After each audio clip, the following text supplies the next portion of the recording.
Nah, bagaimana dengan cuplikan film yang baru saja kalian saksikan? Seru bukan?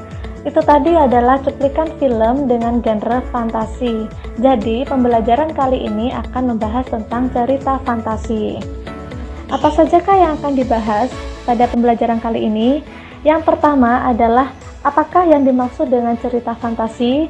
Yang kedua adalah bagaimanakah ciri-ciri atau unsur-unsur cerita fantasi? Dan yang ketiga adalah ada berapakah jenis cerita fantasi? Serta yang keempat adalah bagaimanakah struktur cerita fantasi? Baiklah, kita lanjutkan untuk membahas satu persatu. Yang pertama mengenai definisi dari cerita fantasi. Jadi, cerita fantasi adalah cerita fiksi bergenre fantasi dunia imajinatif yang diciptakan pengarang. Segala hal yang tidak mungkin di dunia nyata menjadi hal yang biasa terjadi di dalam cerita fantasi. Jadi, cerita fantasi bukan seperti cerita biasanya atau seperti cerita pendek. Melainkan di dalam cerita fantasi ada hal-hal fantasi atau sesuatu hal yang tidak ada di dunia nyata. Supaya lebih memahami, kita lanjut mempelajari ciri-ciri atau unsur-unsur cerita fantasi. Ciri-ciri atau unsur-unsur cerita fantasi itu ada 4. Yang pertama adalah ide cerita yang terbuka. Kemudian yang kedua adalah tokoh yang unik. Misalnya seperti tokoh Ratu Salju. Ratu Salju itu tidak mungkin ada di dunia nyata, tetapi tokoh ini dapat dibuat pengarang dalam cerita fantasi. Misalnya juga adalah tokoh Doraemon. Seperti yang kita tahu, Doraemon adalah sebuah robot yang memiliki kantong ajaib yang berisi benda-benda ajaib pula. Jadi, tokoh seperti Doraemon ini juga merupakan tokoh unik yang biasanya terdapat dalam cerita fantasi. Misalnya lagi, tokoh unik yang ketiga adalah tokoh dengan tubuh setengah manusia dan setengah kuda. Jadi, ketiga tokoh yang baru saja dicontohkan merupakan tokoh-tokoh yang bisa atau mungkin saja terjadi dalam cerita fantasi. Ciri-ciri yang selanjutnya adalah terdapat keanehan, sihir, atau peristiwa ajaib. Dan yang terakhir adalah penggunaan latar yang dapat menembus ruang dan waktu. Seperti apakah contohnya? Coba simak cuplikan film berikut.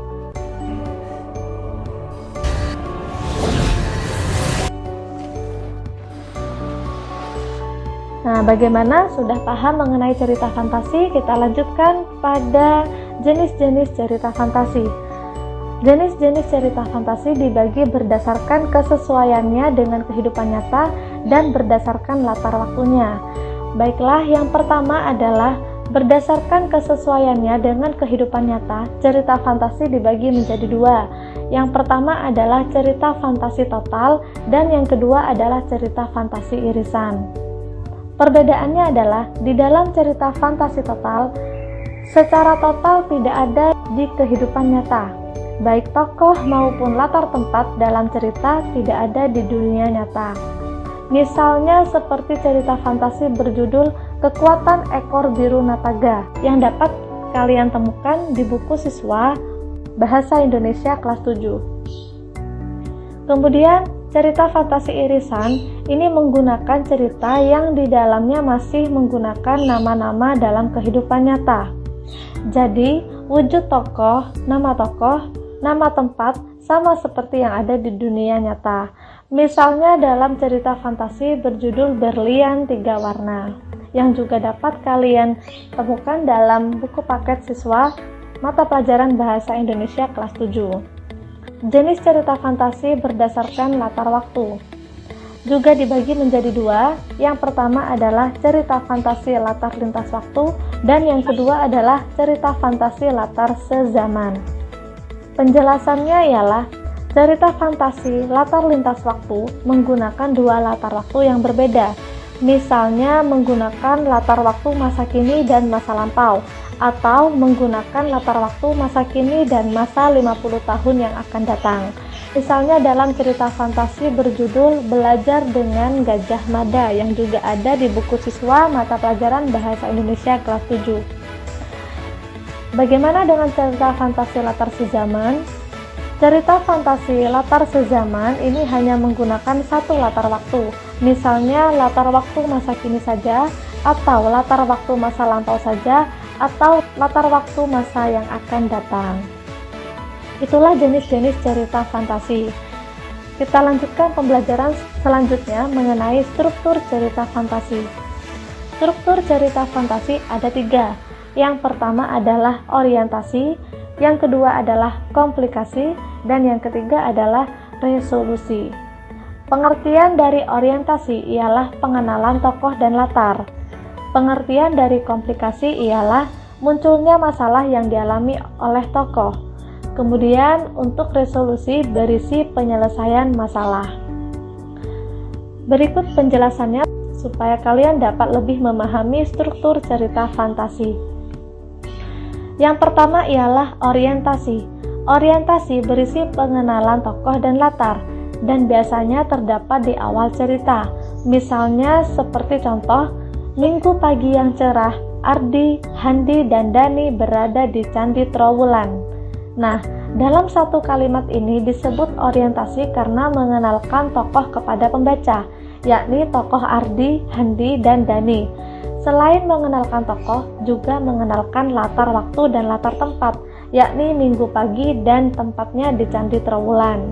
Kemudian contoh yang kedua, Nono, si anak rembulan, berangkat sendiri berlibur ke Wulingi, tempat tinggal Mbah Sastro. Di awal cerita ini juga dikenalkan tokoh bernama Nono dan latar tempatnya adalah Wulingi. Selanjutnya, struktur yang kedua ialah komplikasi. Komplikasi ini berisi tokoh yang sedang mengalami suatu masalah. Misalnya, tolong, tiba-tiba terdengar suara Handi berteriak minta tolong. Dani dan Ardi yang berada tidak jauh dari tempat itu segera berlari menghampiri. Betapa kagetnya mereka berdua melihat Handi berada di sebuah lubang dan hanya kelihatan tangannya. Dengan refleks, Ardi dan Dani menarik berusaha menolong Handi. Tapi, terdengar teriakan keras dan mereka bertiga terseret masuk ke lubang itu. Jika tadi orientasi dikenalkan Ardi, Handi, dan Dani di Candi Trowulan, maka pada bagian komplikasi ketiga tokoh tersebut mengalami suatu masalah, yaitu masuk ke sebuah lubang yang mereka tidak ketahui keberadaannya. Selanjutnya ialah resolusi. Nah, resolusi ini berisi penyelesaian cerita. Tokoh yang awalnya di komplikasi mengalami suatu masalah, maka di resolusi ini tokoh sudah dapat menyelesaikan masalahnya. Oleh karena itu, resolusi biasanya terdapat di akhir cerita. Misalnya dalam contoh, selesai Dani menyelesaikan kalimatnya, terdengar dentuman keras. Seakan ada yang mengangkat, mereka bertiga tiba-tiba sudah kembali berada di area Candi Trowulan tempat mereka melakukan pengamatan. Ketiganya mengusap mata, seakan tidak percaya, mereka saling berangkulan. Nah, di bagian resolusi mereka sudah berhasil keluar dari lubang itu dan kembali ke tempat semula.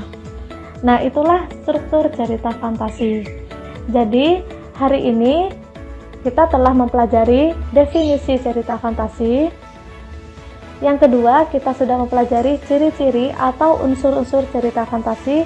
Dan yang ketiga, kita sudah mempelajari jenis cerita fantasi. Dan yang terakhir, kita juga mempelajari struktur cerita fantasi. Bagaimana? Apakah kalian sudah memahami hal-hal yang berkaitan dengan cerita fantasi? Sekian pembelajaran kali ini. Sampai jumpa di video pembelajaran selanjutnya.